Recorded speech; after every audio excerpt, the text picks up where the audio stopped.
Bienvenidos nuevamente a esta clase de Derecho del Trabajo de la Universidad Valle de Monboy, que corresponde precisamente a la Cátedra de Derecho del Trabajo. Hoy vamos a hablar un poquito acerca de las personas que intervienen en el derecho laboral y que están contempladas en la Ley Orgánica del Trabajo. Rige todas las situaciones, todas las acciones laborales desarrolladas dentro del territorio nacional, relaciones de los trabajadores con los patronos. En este sentido, es de vital importancia entender qué rol y qué significación tienen dentro de esta ley cada uno de estos intervinientes. Es importante señalar que la Ley Orgánica del Trabajo, en su artículo 5, determina que quedan exceptuados de esta ley los miembros de los cuerpos armados, que se deberán por vía reglamentaria establecer los beneficios que deben gozar estos individuos, estas personas, y que dichos beneficios no pueden ser inferiores a lo que contempla la Ley Orgánica del Trabajo. Entendiéndose por cuerpos armados, Fuerza Armada Nacional, los cuerpos policiales, todos aquellos órganos que se encuentren vinculados a la seguridad y defensa de la nación y al mantenimiento del orden público. Igualmente, la ley en el artículo 6 establece las condiciones para trabajadores del servicio de la administración pública, bien sea nacional, estatal o municipal, quienes se regirán por las normas de la función pública en todo lo relativo a su ingreso, a su ascenso, al traslado, a la suspensión, al retiro, al sistema de remuneración, a la estabilidad laboral y al sistema de jubilaciones y pensiones, así como el régimen jurisdiccional. La Ley Orgánica del Trabajo habla de los servicios profesionales en el artículo 7. Establece que estos servicios profesionales, mediante contratación por honorarios profesionales, tendrán los derechos y las obligaciones que determinen las respectivas leyes del ejercicio profesional, siempre y cuando estas no desmejoren las normativas que debe regir en la relación laboral contemplada en esta ley. Nótese que la Ley Orgánica del Trabajo, tanto para los trabajadores de la administración pública como para los trabajadores de los cuerpos armados y los servicios profesionales, la ley mantiene el principio de favorecer al trabajador por encima de cualquier regulación, favorece los derechos de estos trabajadores en todo caso. La definición de las personas que intervienen en el derecho del trabajo están contempladas en el capítulo 5, el título primero, que establece de las personas en el derecho del trabajo a partir del artículo 35. Este artículo 35 nos da una definición del trabajador dependiente, toda persona natural que preste servicios personales en el proceso social del trabajo bajo dependencia de otra persona natural o jurídica. La prestación de su servicio debe ser remunerado. Vemos cómo la ley en este artículo nos define lo que es un trabajador dependiente, partiendo obviamente de la base de que un trabajador es toda persona natural que realiza una labor de cualquier clase, bien sea por cuenta ajena o bajo dependencia de otra, en concordancia con el artículo 35 de la ley, ¿no? Atendiendo a que la prestación de los servicios debe ser remunerada. Esta primera clasificación del trabajador dependiente, el artículo es muy claro: aquel que presta sus servicios bajo dependencia de otra.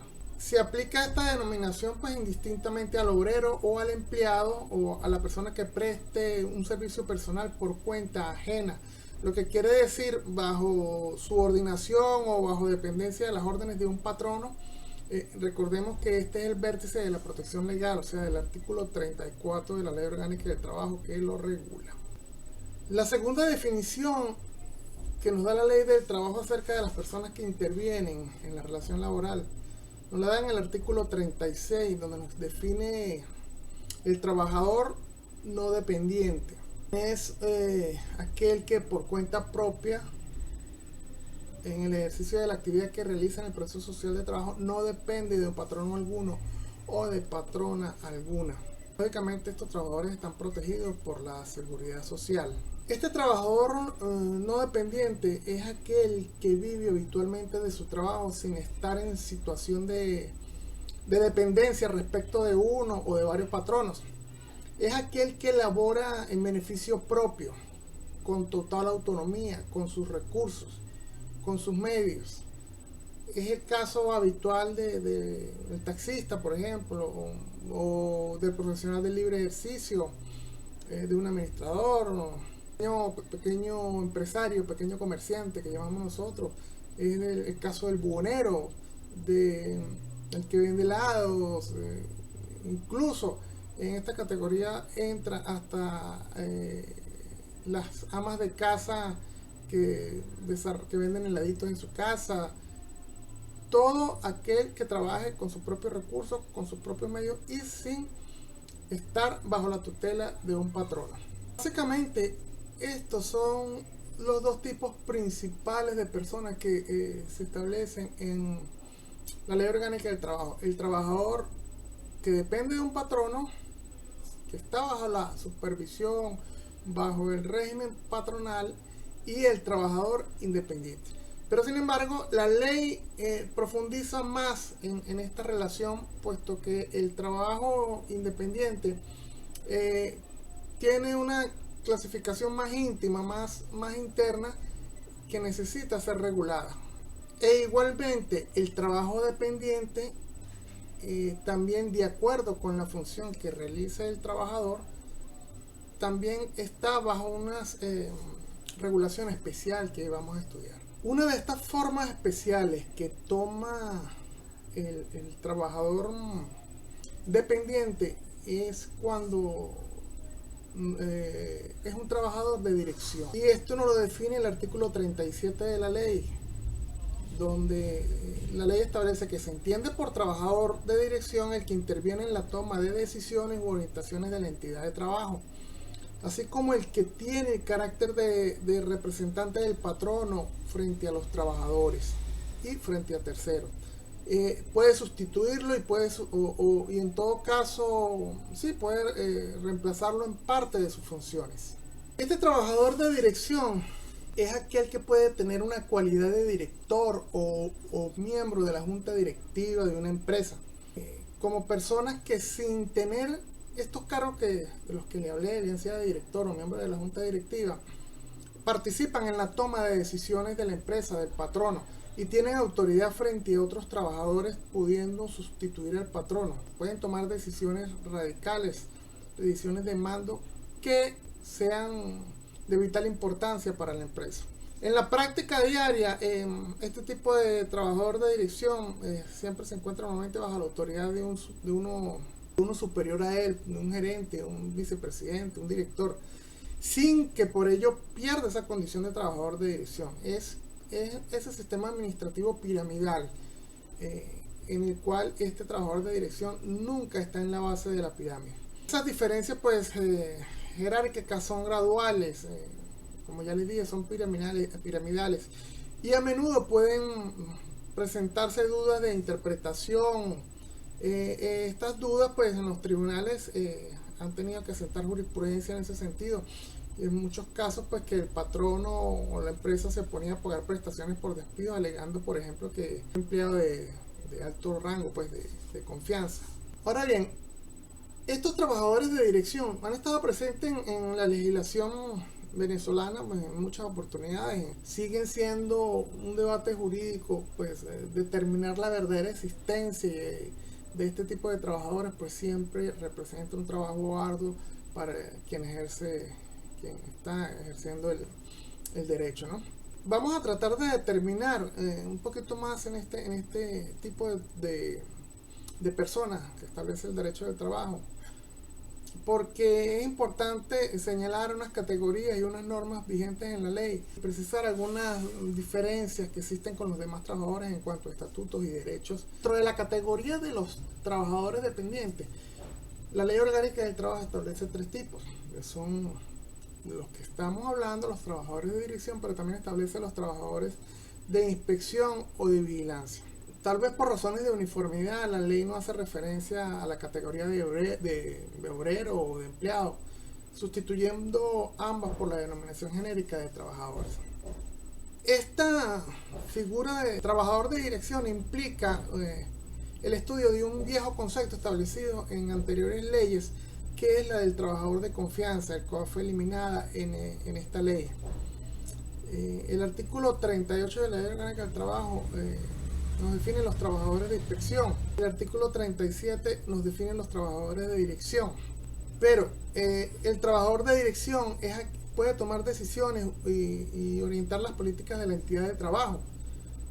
Como ya lo dije, representa al patrono frente al resto de los trabajadores de la empresa, del ente propiamente dicho, generador de empleo. El trabajador de dirección, su característica principal está en esa capacidad de intervenir en la toma de decisiones de la empresa, de la entidad de trabajo. Y la segunda característica es el poder de representación e incluso el poder de sustitución total o parcial que tiene frente a los obreros del patrono. Él puede sustituirlo. Esta toma de decisiones, una de estas dos características, la toma de decisiones, aunque la doctrina no define una definición concluyente sobre lo que podríamos decir las grandes decisiones, estas versan sobre pueden ser decisiones que influyen en la producción, en la inversión de negocios, que afecten el patrimonio de la empresa, incluso la contratación o remoción de personal, la venta de bienes o de insumos, la celebración de contratos y cualquier otro asunto en donde intervenga la operatividad del negocio.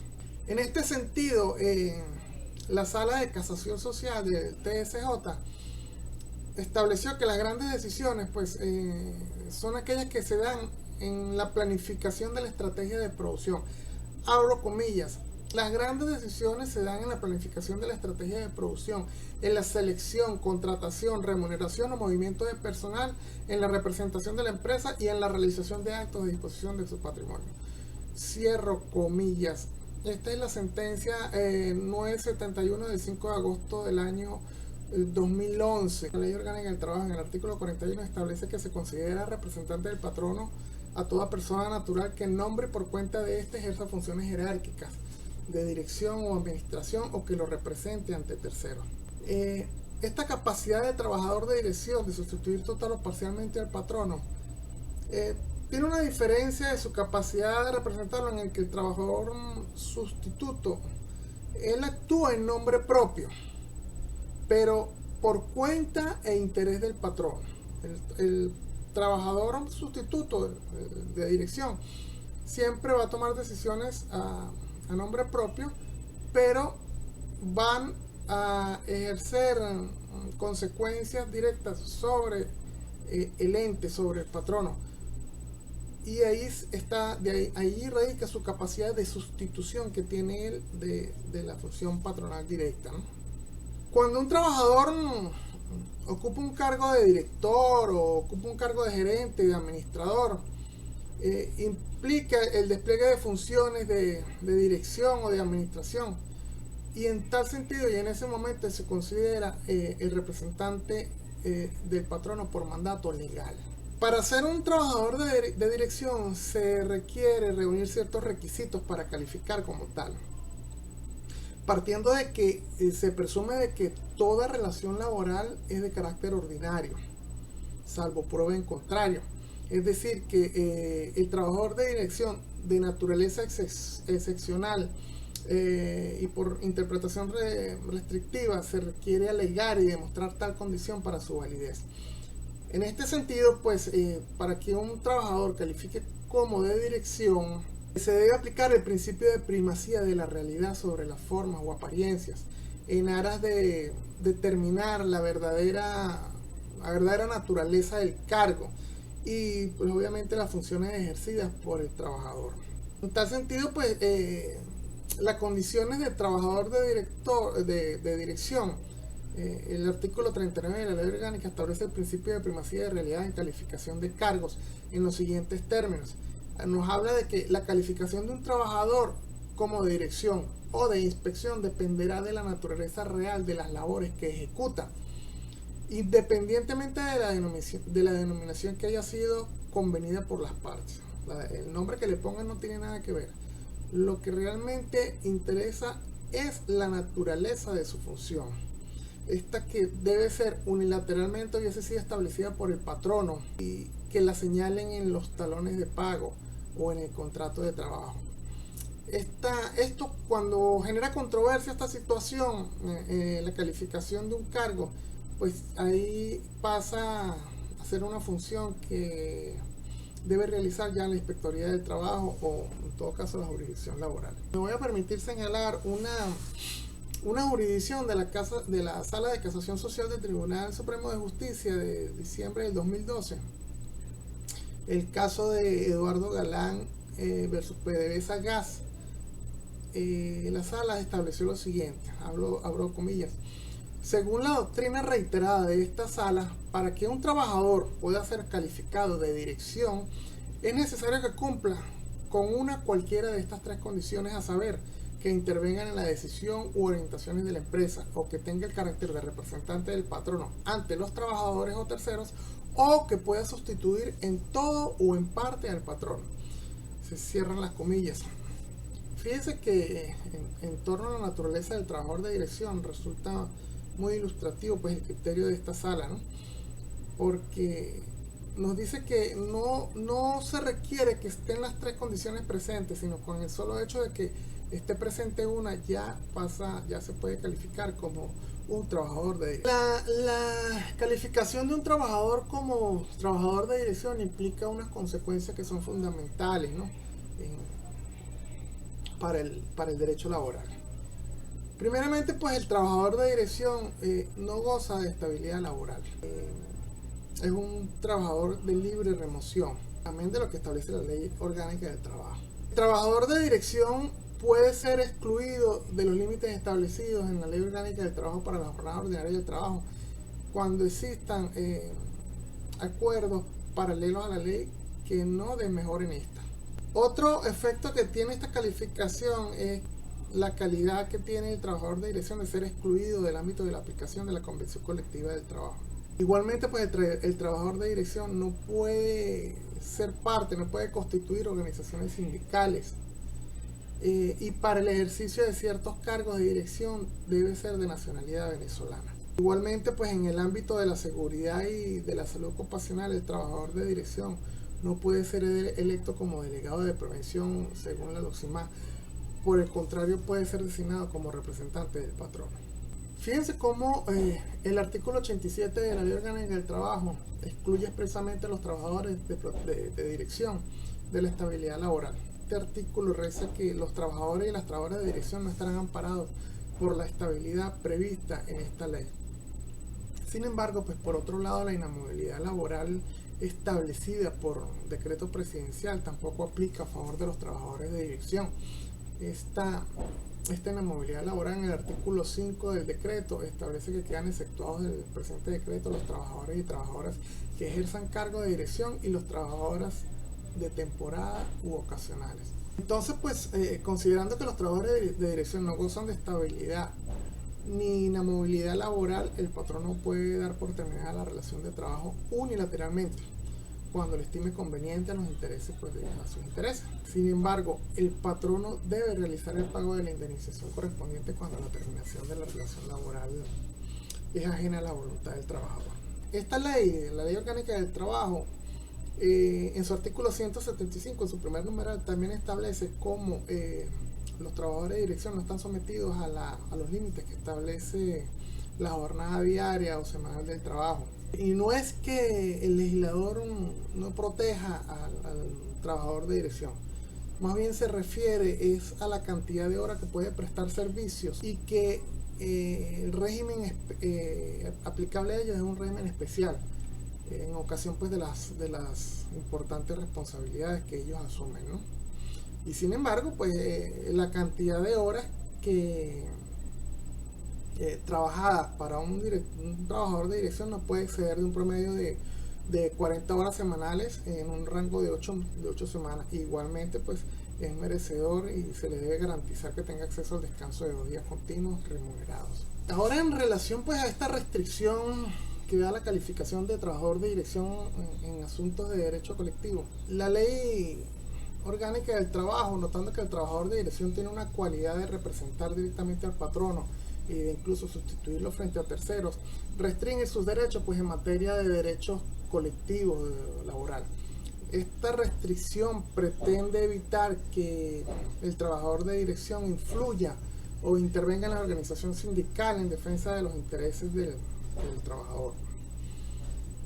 El artículo 366 de la Ley Orgánica del Trabajo consagra el principio de pureza. Indica que no podrá constituirse una organización sindical que pretenda representar conjuntamente los intereses del trabajo, del trabajador y de patronos. Igualmente, el artículo 432 de la ley establece las estipulaciones de la Convención Colectiva de Trabajo cuando se convierten en cláusulas obligatorias y en parte integrante de los contratos, y nos dice que excepto para los representantes del patrono o a quienes le corresponde autorizar y participar en discusión, salvo disposición contraria de las partes. Por otro lado, también el artículo 467 de la Ley Orgánica del Trabajo, que nos habla de la convención colectiva, por rama de actividad podrá ser desaplicada a los trabajadores de dirección, no así obviamente el resto de los trabajadores, considerando pues que la capacidad del trabajador de representar o sustituir al patrono frente a terceros, las limitaciones para ejercer sus derechos sindicales tienen como finalidad garantizar el principio de pureza. Por otro lado está también lo inherente a los cargos que son exclusivos para trabajadores venezolanos. La Ley Orgánica del Trabajo establece en el artículo 27 que se requerirá la nacionalidad venezolana para cargos como jefes de relaciones industriales, capitanes, capitanes de buques o de aeronaves, capataces o quienes ejerzan funciones análogas, sin que esto pues deba considerarse como una discriminación. Pues en consecuencia, para ocupar los cargos que precisamente señala este artículo, se requiere que el trabajador que los ocupe sea calificado de dirección por mandato de la propia Ley Orgánica del Trabajo y debe ser venezolano. También otro efecto que nos da el ser un trabajador de dirección lo tenemos en el ámbito de la seguridad y la salud ocupacional, puesto que el trabajador de dirección no puede ser electo como delegado de prevención, por el contrario, puede ser designado como representante del patrono. La razón de esta disposición pues radica en la necesidad de evitar eventual injerencia pues, patronal en la defensa de los derechos de los trabajadores. De igual modo, pues esto se vería como una ventaja patronal, pues que un trabajador de dirección pudiera formar parte del Comité de Seguridad y Salud Laboral, tanto como delegado de prevención, es decir, representante de los trabajadores, como bajo el carácter de representante del patrono. Un análisis jurídico de la categorización de un trabajador como trabajador de confianza parte del artículo 41 de la ley. Se dice que a los efectos de esta ley se considera representante del patrono toda persona natural que en nombre por cuenta de este ejerza funciones jerárquicas de dirección o administración o que lo represente ante terceros. La doctrina en este sentido ha considerado que el personal de dirección lleva implícitamente la calificación de confianza, motivado a dos razones. La primera, pues porque ejercen la representación del patrono frente a otros trabajadores. Y la segunda, porque comparte funciones de administración y control. La naturaleza de la función que desempeña la condición de trabajador de confianza es esa relación que él tiene más íntimamente con el patrono. Primero, estableciendo que el trabajador de dirección, las funciones que presta tienen una responsabilidad dentro de la administración de la empresa en cuanto pues posee mando, posee jerarquía frente a los demás trabajadores. Segundo, pues actúa como representante del patrono en tales condiciones, pues tiene un tratamiento diferente en lo relacionado con la jornada del trabajo. El trabajador de dirección también tiene un tratamiento diferente en cuanto a las condiciones de trabajo, así lo exigen, pues debe trabajar más de la jornada legal en algunas ocasiones. Pues estando la empresa bajo su responsabilidad no puede ausentarse de ella mientras que las obligaciones pues exigen su presencia, ¿no?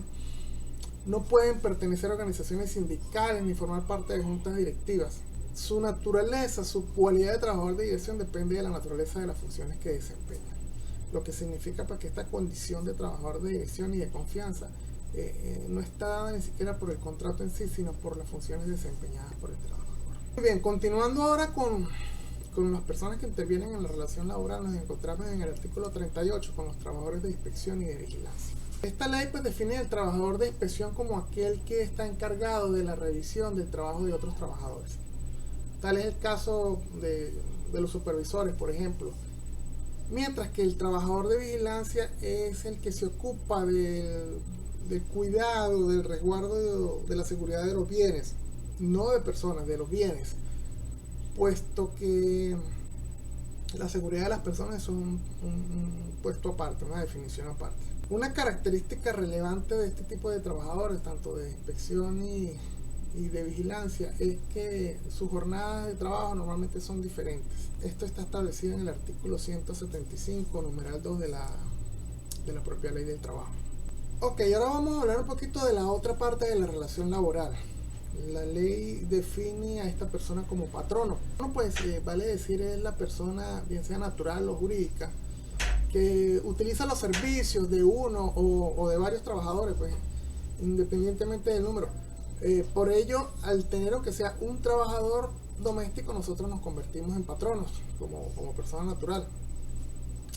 Aquí es importante señalar que es la persona, el patrón es la persona sobre la que recae el grueso de las obligaciones. Actualmente pues se ha empleado con un sinnúmero de normativas.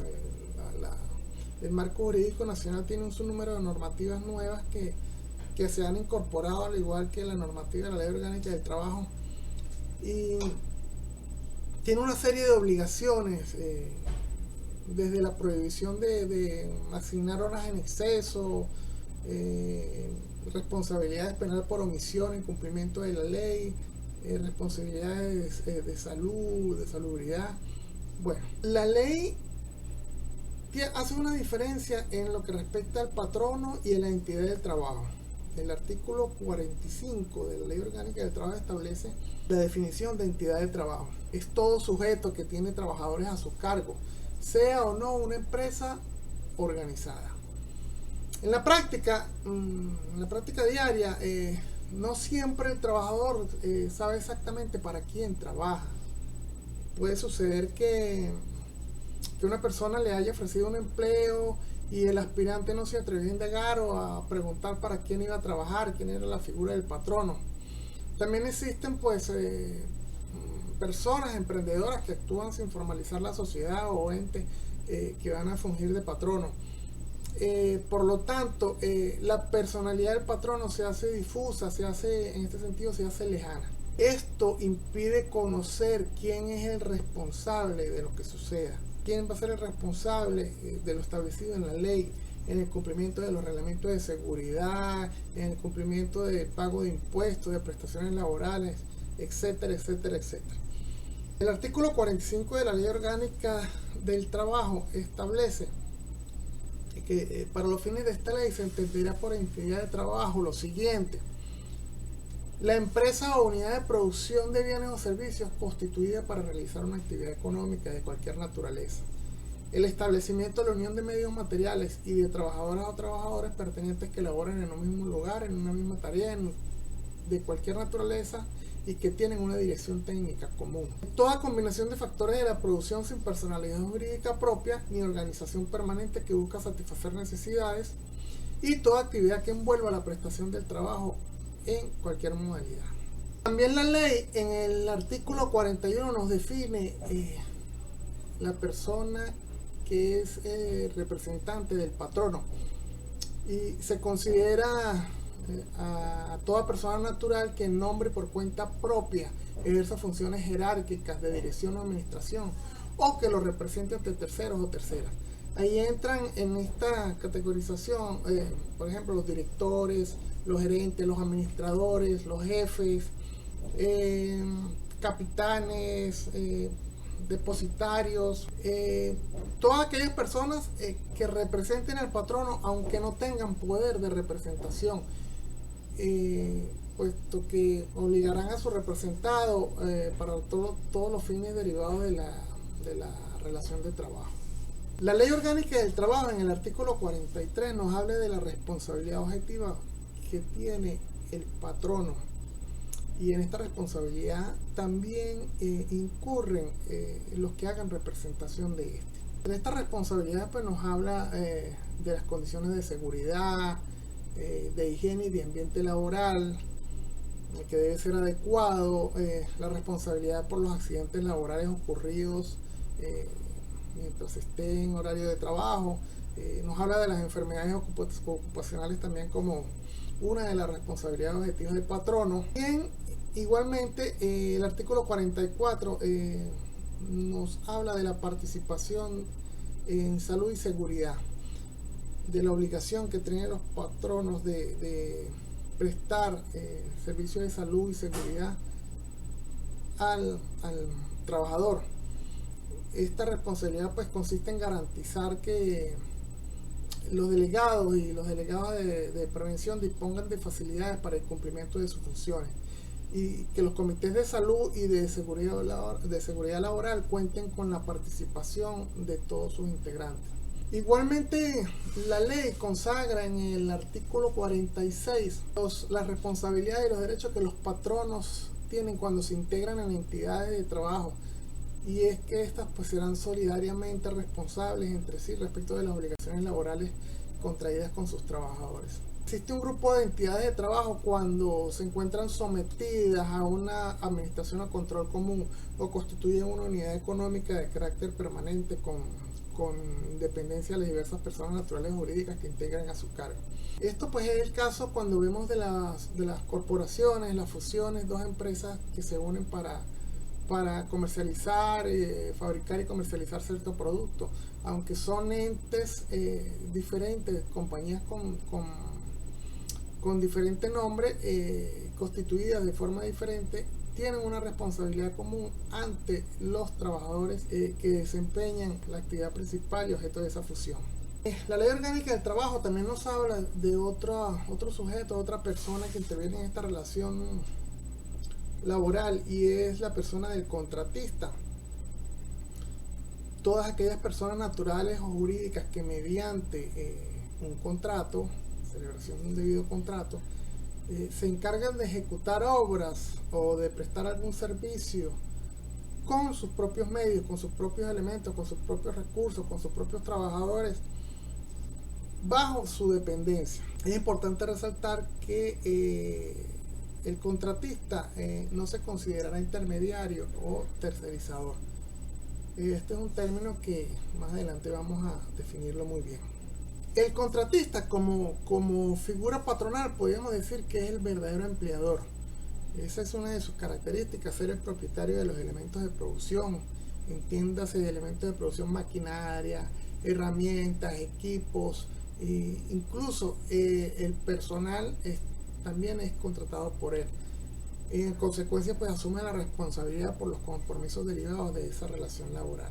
Hoy en día pues es una figura muy empleada tanto por el sector público como por el sector privado, prefiriendo vincularse a contratistas y no tener en principio pues obligaciones laborales para con los trabajadores.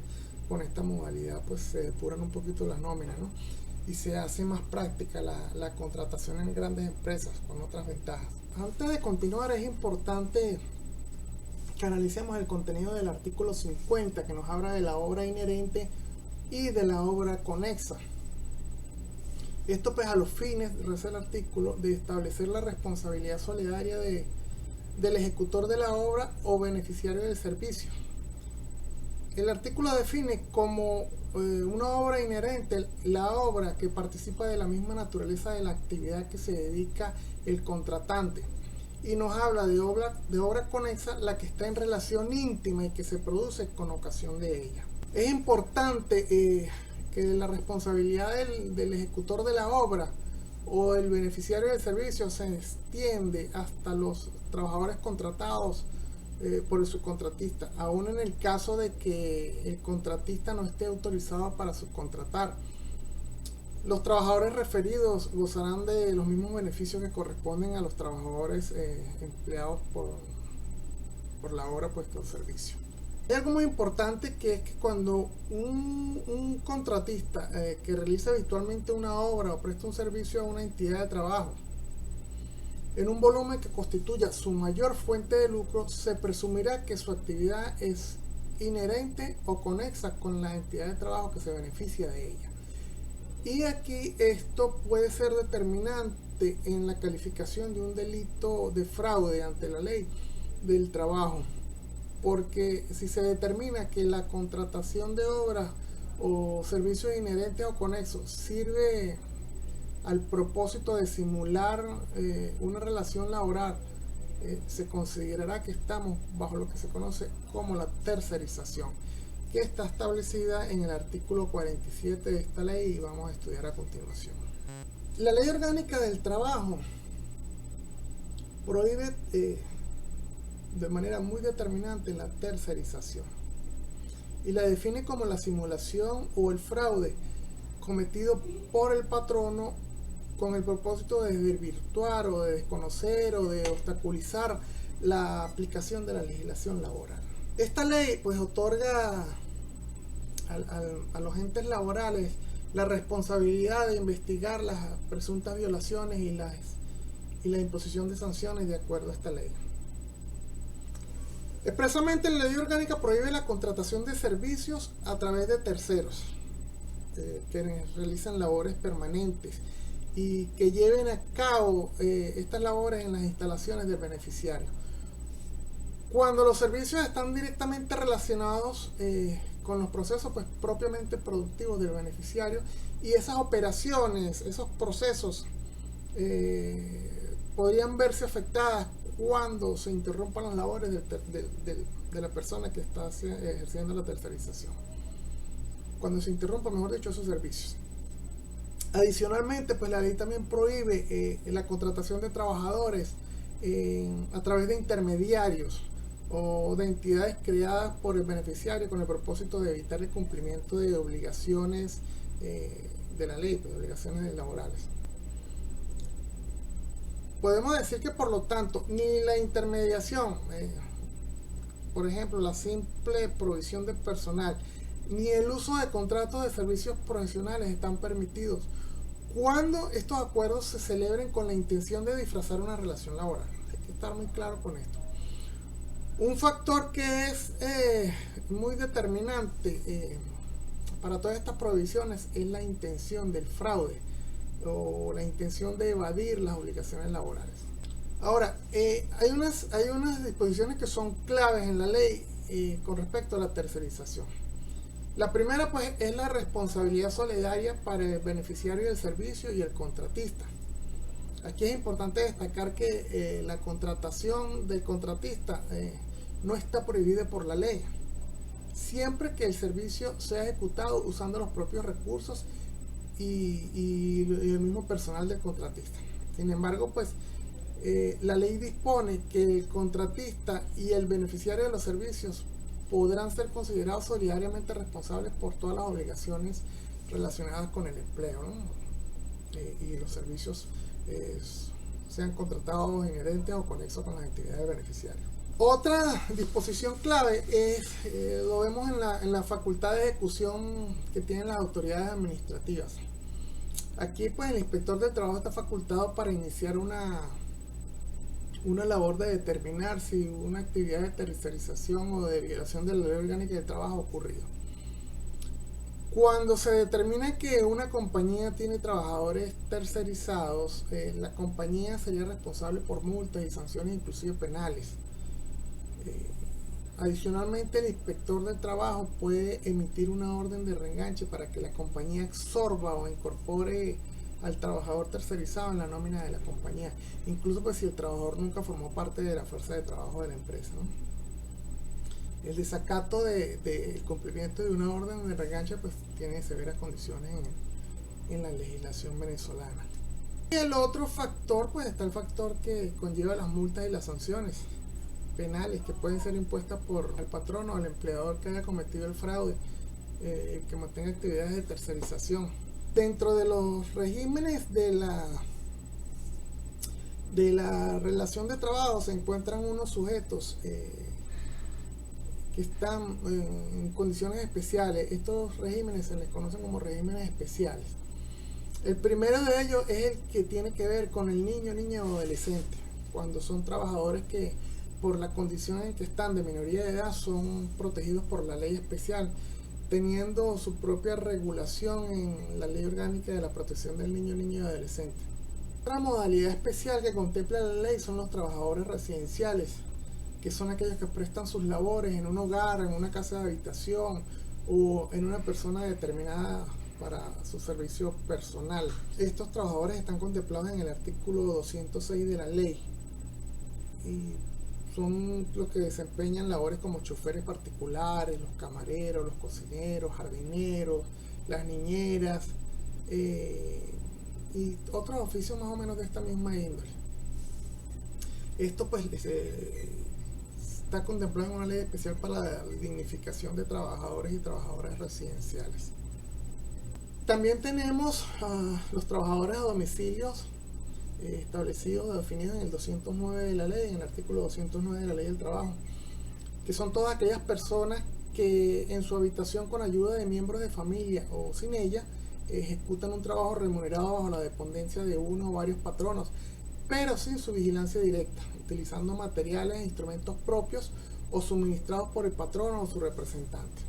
Igualmente, la ley define otras modalidades especiales como en el artículo 218 los trabajadores del deporte, en el artículo 229 los trabajadores agrícolas y en el artículo 289 los trabajadores con discapacidad.